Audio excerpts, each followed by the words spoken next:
تو بیٹا سمپل سی بات یہ ہے کہ زندگی کو بہت سیریسلی پرائورٹائز کرنے کی ضرورت ہے۔ ہمیں اپنی زندگی میں ترجیحات بنانی چاہیے کہ میرے لیے کیا اہم ہے، اور یہ جو ترجیحات ہم زندگی میں بناتے ہیں یہ ترجیحات پھر فیصلہ کرتی ہیں کہ ہم نے اپنی زندگی کو کیسے گزارنا ہے۔ بدقسمتی کی بات یہ ہے ترجیحات تو بہت دور کی بات ہے، یعنی لسٹ ٹو ڈو لسٹ تو بہت دور کی بات ہے، اس غریب انسان کو پتہ ہی نہیں ہے اس کی زندگی کا مقصد کیا ہے۔ ایک دفعہ ایک بہت بزرگ شخص تھے جو امریکہ میں رہتے تھے، اور وہ ہماری ایک علمائی کے فنکشن میں آئے تھے۔ بہت بڑے آرتھوپیڈک سرجن تھے، وہاں مجھ سے سینئر تھے، اور جب ہم نے ورک شاپ میں پرپز آف لائف انہوں نے مجھے کہا اس پر بات کیجئے، تو میں نے تھوڑی سی بات کی، اور میں نے صرف یہ کہا کہ میں بات شروع کرنے سے پہلے آپ سب سے پوچھنا چاہتا ہوں کہ آپ میں سے کتنے لوگوں کو پتہ ہے کہ ان کا پرپز آف لائف کیا ہے۔ تو تھوڑی دیر کے اور ساتھ میں نے ڈیفائن کیا کہ جب آپ پرپز آف لائف بتائیں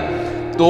جرنلائز نہ بتائیے گا، یہ نہ کہیے گا میرا پرپز آف لائف ہے انسانیت کی خدمت، میرا یعنی اس طرح کا نہ بتائیے گا کہ جس کا کوئی مطلب نہ ہو۔ دیکھیں انسانیت کی خدمت کیا ہوتی ہے، اس کا کیا مطلب ہے ہمیں نہیں پتا، اسپیسیفک بتائیے گا اور جو سچ ہے وہ بتائیے گا۔ تو ایک صاحب آگے سے کھڑے ہو کر رونے لگ گیا، ان کی 70 سال سے زیادہ عمر تھی۔ انہوں نے کہا کہ میں بہت کامیاب سب شخص اپنے آپ کو سمجھتا ہوں، لیکن مجھے اچانک آج خیال آیا کہ مجھے تو پتہ ہی نہیں ہے میری زندگی کا کیا مقصد ہے۔ تو اس لیے ہم سب کو سنجیدگی سے دیکھنا چاہیے نا میری زندگی کا کیا مقصد ہے۔ اللہ پاک نے یہ قدرت کی صنائی احسن التقویم، یعنی جتنے دنیا میں جاندار بستے ہیں اور ایسے ایسے کمال کے جاندار، ویل مچھلی کو دیکھیں، آپ سانپ کو دیکھیں، آپ چیونٹی کو دیکھیں میکینیکلی کتنی سوفسٹیکیٹڈ ہے، ان سب کے اوپر فضیلت دے کے اللہ تعالیٰ نے انسان کو پیدا کیا ہے، تو اس غریب انسان کو پتہ ہی نہیں ہے اس کی زندگی کا مقصد کیا ہے۔ تو اگر آپ کہیں کیا کرنا چاہیے، میں یہ اپنے لیے بھی کہہ رہا ہوں، میں اس پر خود بھی مشق کرنے کی کوشش کرتا ہوں کہ روزانہ 10-15 منٹ بیٹھ کر اپنی زندگی کا جائزہ لیں اور یہ دیکھیں کہ میری زندگی کا کیا مقصد ہے۔ دیکھیے نا، کل رات آپ بھی سوئے تھے، ہم سب سوئے تھے،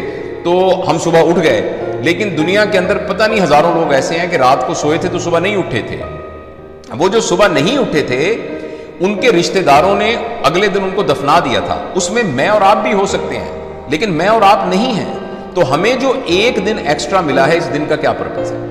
تو اس بات پر روز 10 منٹ تو حق بنتا ہے نا 24 گھنٹے میں سے، کہ 10 منٹ غور کیا جائے کہ یہ مجھے جو آج کا دن ملا ہے یہ کس کام کے لیے ملا ہے، اور اس کے لیے میں نے کیا کرنا ہے۔ پھر آپ خود بیٹھ کر آپ اپنی ایک پرائورٹی لسٹ بنائیں کہ میری زندگی میں یہ اہم ہے، پھر میری زندگی میں یہ اہم ہے، پھر یہ۔ جب اس طرح ہم بامقصد اپنی زندگی کو لے کے آئیں گے تو زندگی میں یہ والا پرابلم کہ میری بےزتی ہو گئی، دیکھو فلاں نے تو میرا دل توڑ دیا، میرے پاس پیسے کم ہیں، یہ تو اتنے ٹریویل پرابلم ہوں گے کہ کبھی ذہن میں بھی نہیں آئے گا کہ یہ کوئی مسائل ہے۔